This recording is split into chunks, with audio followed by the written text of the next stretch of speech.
É hora de refletirmos a respeito da preciosa e poderosa Palavra de Deus. Nós cremos que o Senhor se revelou especialmente a nós por meio da Escritura.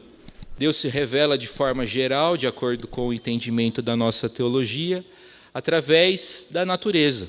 E Ele se revela especialmente seu plano de redenção para o homem pecador através da Escritura. É por isso que é conveniente, é por isso que é importante e indispensável que os crentes sempre recorram à Escritura a fim de escutarem a voz do próprio Deus. Nós vamos dar continuidade à nossa série Pela Fé, que tem se ocupado com o capítulo 11 da epístola endereçada aos Hebreus. Nós vimos que fé é certeza de coisas que se esperam. Fé é convicção do que não se vê. Essa é a declaração do início do capítulo 11. Como mostram os vários exemplos relacionados no capítulo 11 de Hebreus, a fé entra em cena em diferentes circunstâncias da vida, operando resultados diversos: vitórias, livramentos, resistência, resiliência. Viver pela fé é, portanto, viver de acordo com o plano de Deus, na certeza de que Ele existe e na certeza de que Ele é galardoador dos que o buscam. Essa é a afirmação do verso 6 do capítulo 11 de Hebreus.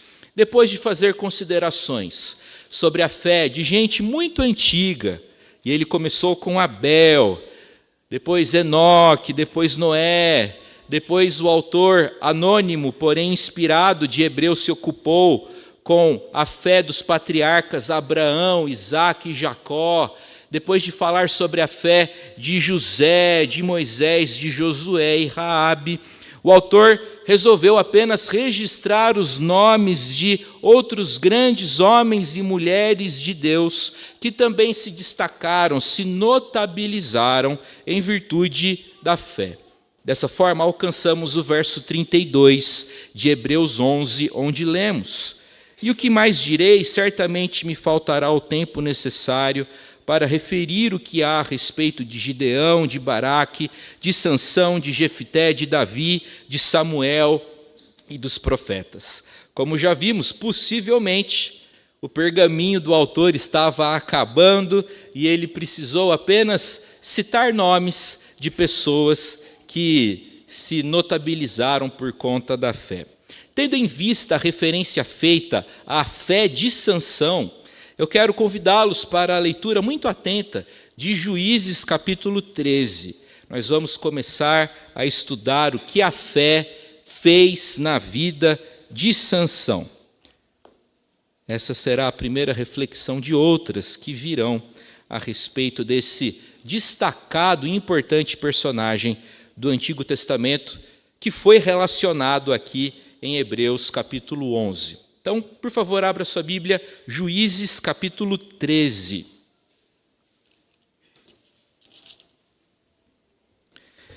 Tendo os filhos de Israel tornado a fazer o que era mal perante o Senhor, este os entregou nas mãos dos filisteus por 40 anos.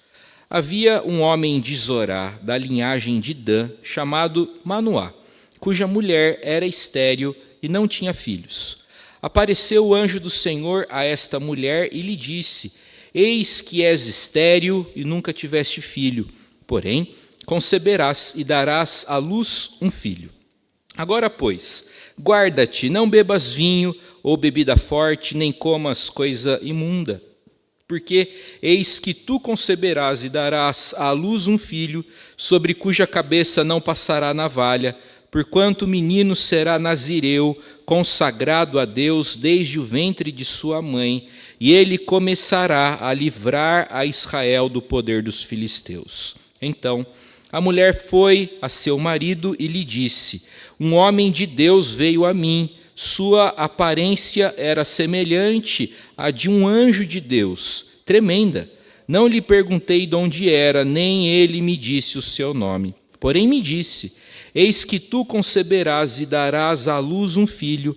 Agora, pois, não bebas vinho, nem bebida forte, nem comas coisa imunda, porque o menino será nazireu, consagrado a Deus, desde o ventre materno até ao dia de sua morte.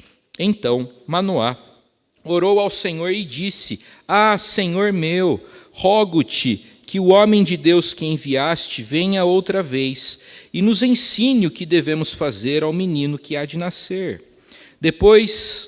Deus ouviu a voz de Manoá, e o anjo de Deus veio outra vez à mulher, quando esta se achava assentada no campo. Porém não estava com ela seu marido Manoá. Apressou-se, pois, a mulher, e correndo, noticiou a seu marido e lhe disse: eis que me apareceu aquele homem que viera a mim no outro dia. Então se levantou Manoá e seguiu a sua mulher, e tendo chegado ao homem, lhe disse: és tu o que falaste a esta mulher? Ele respondeu: eu sou. Então disse Manoá: quando se cumprirem as tuas palavras, qual será o modo de viver do menino e o seu serviço? Respondeu-lhe o anjo do Senhor: guarda-se a mulher de tudo quanto eu lhe disse. De tudo quanto procede da videira não comerá, nem vinho, nem bebida forte beberá, nem coisa imunda comerá, tudo quanto lhe tenho ordenado guardará. Então Manoá disse ao anjo do Senhor: permite-nos deter-te, e te prepararemos um cabrito. Porém o anjo do Senhor disse a Manoá: ainda que me detenhas, não comerei de teu pão, e se preparares holocausto, ao Senhor o oferecerás. Porque não sabia Manoá que era o anjo do Senhor. Perguntou Manoá ao anjo do Senhor: qual é o teu nome, para que, quando se cumprir a tua palavra, te honremos? Respondeu-lhe o anjo do Senhor e lhe disse: por que perguntas assim pelo meu nome, que é maravilhoso? Tomou, pois, Manoá um cabrito e uma oferta de manjares, e os apresentou sobre uma rocha ao Senhor, e o anjo do Senhor se ouve maravilhosamente. Manoá e sua mulher estavam observando. Sucedeu que, subindo para o céu a chama que saiu do altar, o anjo do Senhor subiu nela. E o que vendo Manoá e sua mulher caíram com o rosto em terra. Nunca mais apareceu o anjo do Senhor a Manoá, nem a sua mulher. Então Manoá ficou sabendo que era o anjo do Senhor. Disse Manoá à sua mulher: certamente morreremos, porque vimos a Deus. Porém sua mulher lhe disse: se o Senhor nos quisera matar, não aceitaria de nossas mãos o holocausto e a oferta de manjares, nem nos teria mostrado tudo isto, nem nos teria revelado tais coisas. Depois deu a mulher à luz um filho e lhe chamou Sansão. E o menino cresceu, e o Senhor o abençoou. E o Espírito do Senhor passou a incitá-lo em Maané-Dan, entre Zorá e Estaol. Vamos orar. Pai querido, nós te louvamos pela tua palavra e nós rogamos ao Senhor nesse momento a graça, o presente da iluminação. Nós recebemos a Escritura como produto divino. Nós cremos que ela procede de ti. Nós entendemos que o Senhor inspirou os autores do passado e entendemos que esse mesmo Espírito que inspirou outrora, agora ilumina, capacita e esclarece.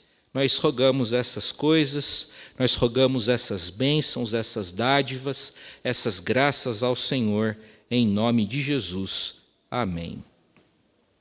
O capítulo 13 do livro de Juízes começa com uma informação pouco surpreendente. Nós lemos no verso 1: tendo os filhos de Israel tornado a fazer o que era mal perante o Senhor. Por conta da desobediência, por conta da rebelião, por conta da infidelidade, Deus entregou aquele povo nas mãos dos filisteus durante 40 anos. o período mais longo de opressão mencionado no livro de Juízes e que lembra o período de caminhada no deserto.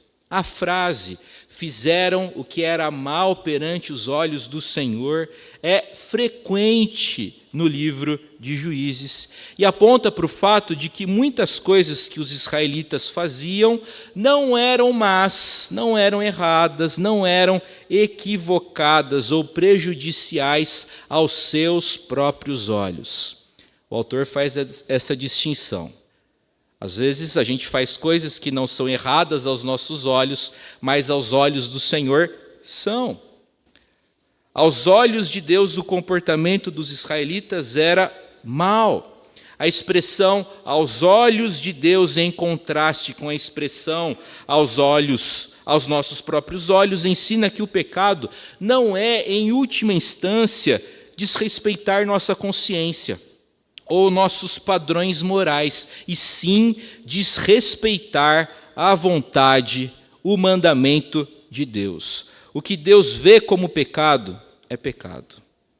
O que Deus declara que é pecado, independentemente do que sentimos, independentemente do que especialistas dizem ou daquilo com que a sociedade concorda. Se Deus afirma é pecado, aquilo é pecado.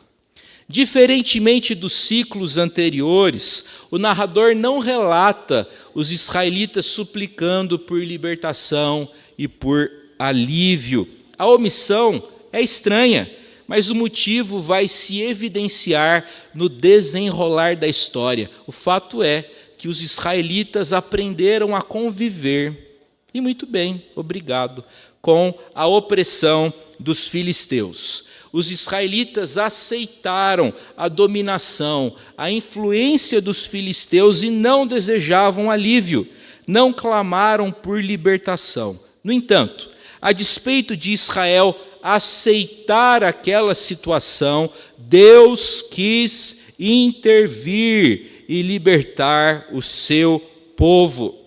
A omissão de qualquer referência ao clamor de Israel prepara o palco para a história a seguir, que conta como Deus começou a libertar um povo que não buscava libertação, através de um homem que não imaginava ser um libertador. Deus surpreendeu o povo. Deus surpreendeu Israel. Deus surpreendeu Sansão.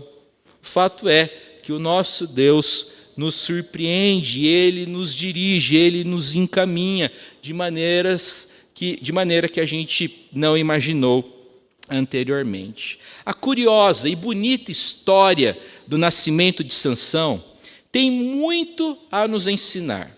Nós aprendemos com esse capítulo algumas lições acerca das características de uma pessoa que é usada por Deus. Sansão foi um homem poderosamente usado por Deus e empregado pelo Eterno para a sua glória e para o bem do seu povo. Quais são as suas características? Eu quero chamar a atenção de vocês para 4 dessas características de uma pessoa usada pelo Senhor. Em primeiro lugar, uma pessoa usada pelo Senhor teve um nascimento sobrenatural. Nascimento sobrenatural. No início do capítulo 13 de Juízes, somos apresentados a um homem simples, da tribo de Dan, seu nome Manoá. Somos apresentados também à sua esposa. O seu nome não é revelado, entretanto, ela é a grande heroína do capítulo 13.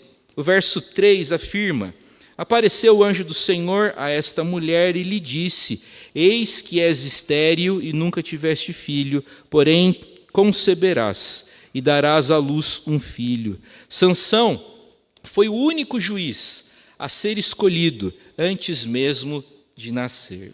O nascimento de Sansão foi sobrenatural, como o de outros grandes personagens da história bíblica. Por exemplo, Isaque, o filho que Deus prometeu a Abraão e por meio de quem o mundo seria abençoado, nasceu de Sara. uma mulher já vivida e uma mulher estéril. Samuel, que seria usado por Deus para ungir os 2 primeiros reis de Israel, nasceu de Ana, uma mulher que não conseguiu gerar filhos naturalmente.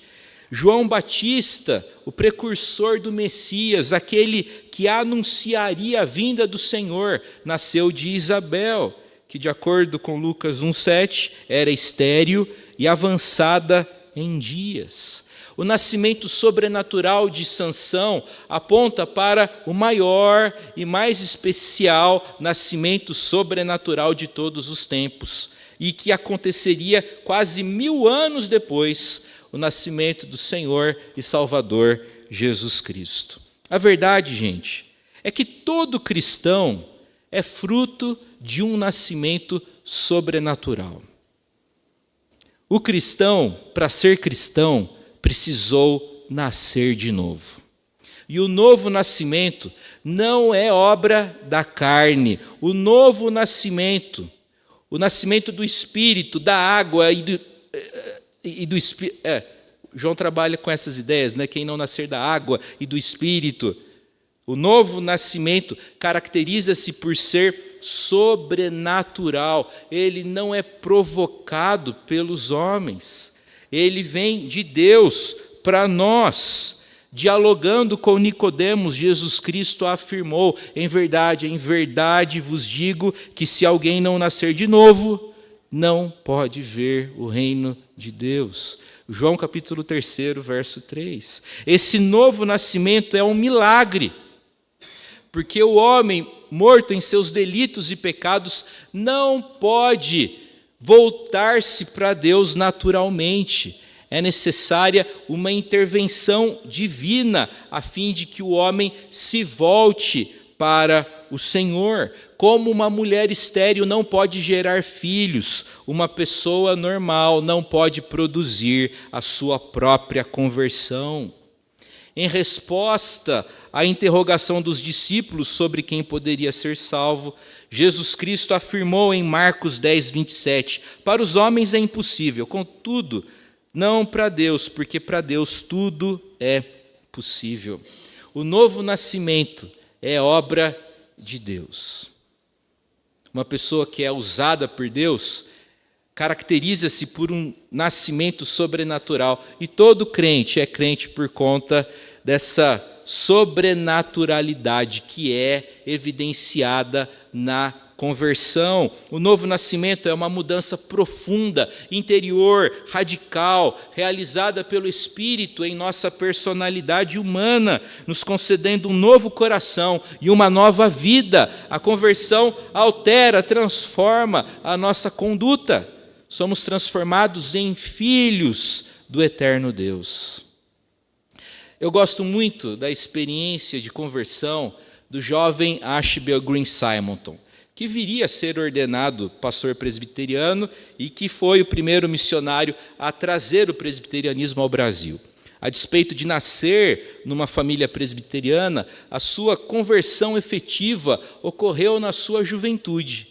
E após a sua experiência de conversão, ele anotou em seu diário o seguinte: fui capacitado a confiar nas promessas bíblicas e andar cuidadosamente na luz que já tenho, enquanto espero mais do Espírito prometido. Simonton nasceu de novo e foi um grande instrumento nas mãos do Senhor. Uma pessoa que é usada por Deus em primeiro lugar é uma pessoa que tem essa experiência desse nascimento sobrenatural, do novo nascimento, da conversão. Em segundo lugar, a segunda característica de uma pessoa usada por Deus é a santidade.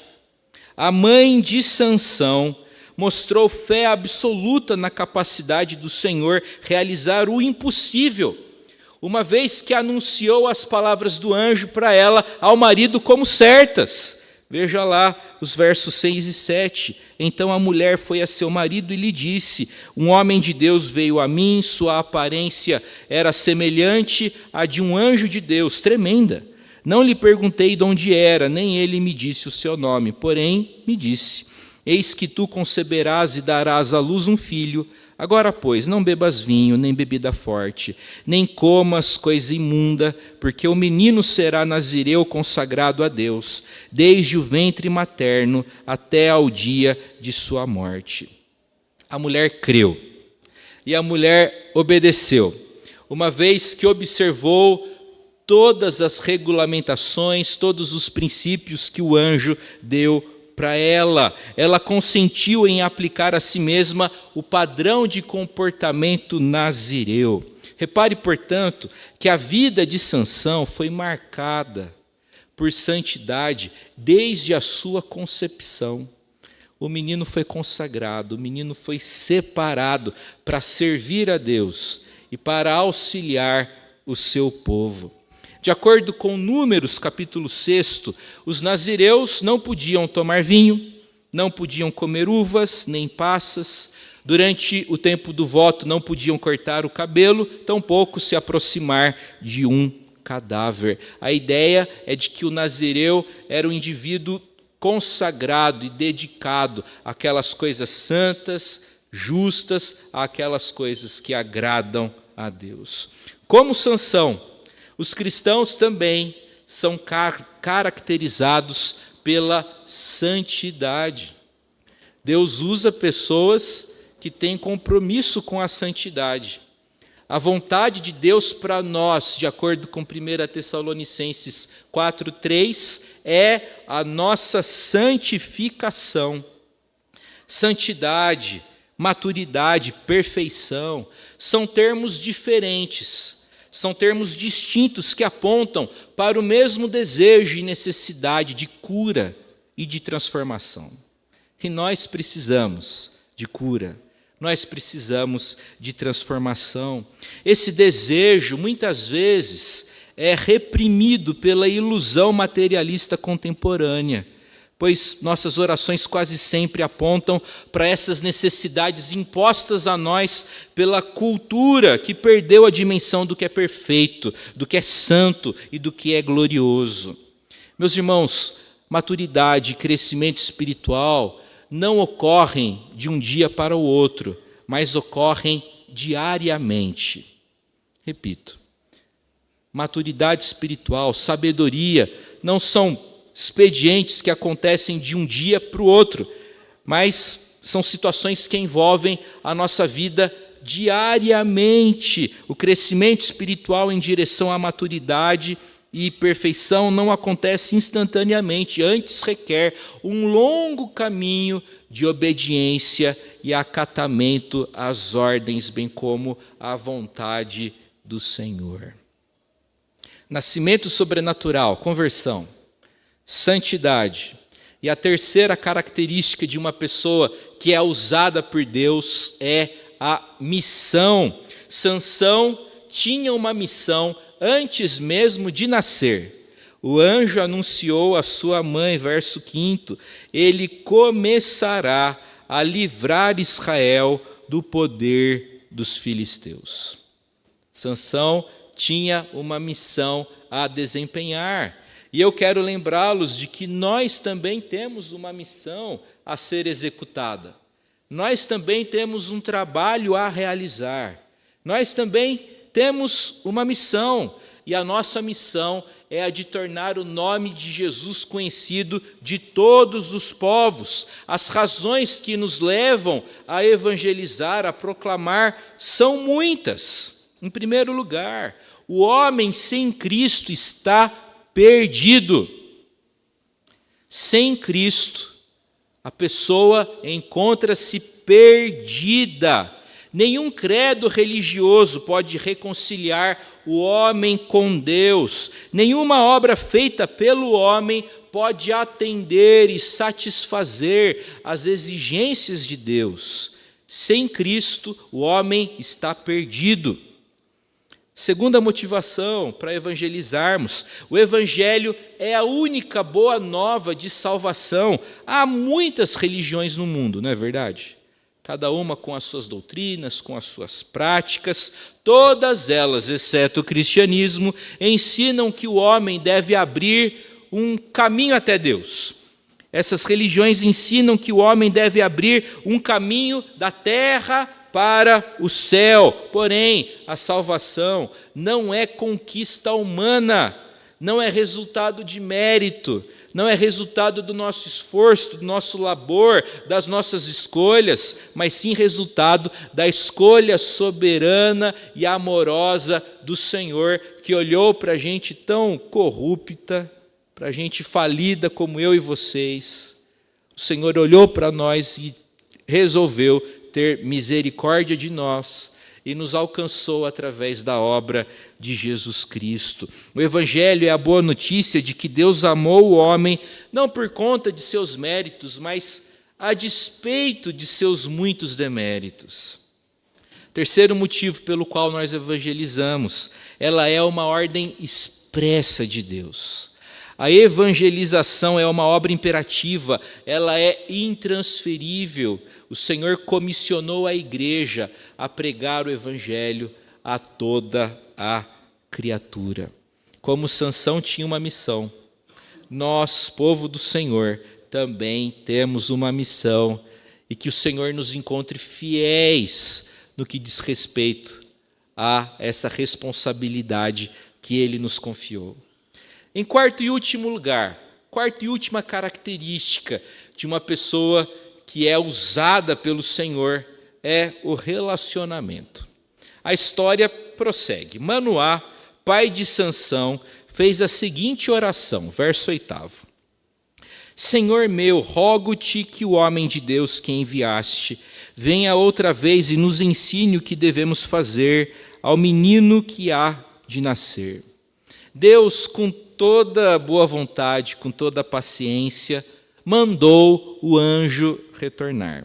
Ele apareceu novamente, primeiramente, à mulher, que tratou de chamar Manoá, seu marido, a fim de que ele fosse mais específico em suas perguntas sobre como eles deveriam criar aquele menino especial. No entanto, o anjo não atendeu, não correspondeu a essas expectativas. Manoá, sem perceber que falava com o próprio anjo do Senhor, ofereceu comida ao mensageiro de Deus. Talvez haja aqui um componente pagão da época, porque naquela cultura o ato de alimentar alguém significava, implicava que o alimentado tinha responsabilidade com quem o alimentou.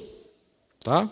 Então, na época era assim, você alimentou alguém, alguém comeu da sua comida, essa pessoa que usufruiu da sua comida tem obrigações com você. Manoá, portanto, queria estabelecer um vínculo entre ele e aquele ser angelical.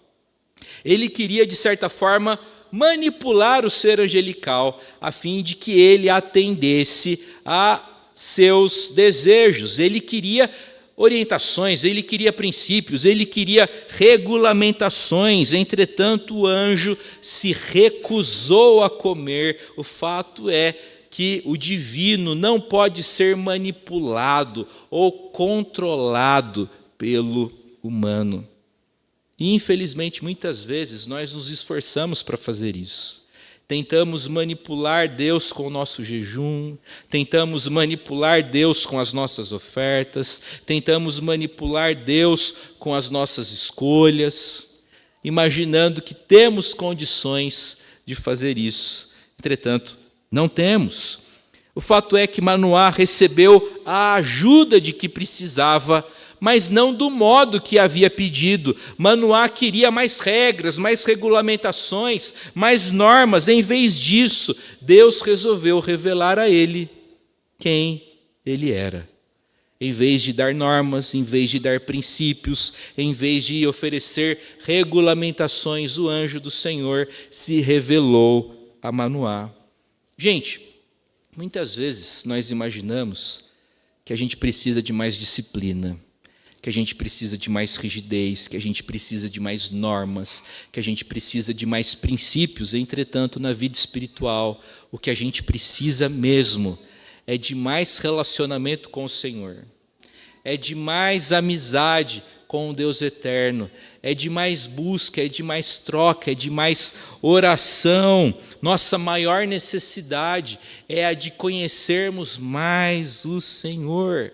Deus não dará não nos deu um manual para cada situação específica de nossa vida, entretanto, Ele dá algo muito maior e melhor. Ele dá a si mesmo. Uma pessoa que é usada por Deus, como Sansão foi, em primeiro lugar, teve um nascimento sobrenatural. E como vimos, todo crente teve um nascimento sobrenatural, porque naturalmente ninguém se volta para o Senhor.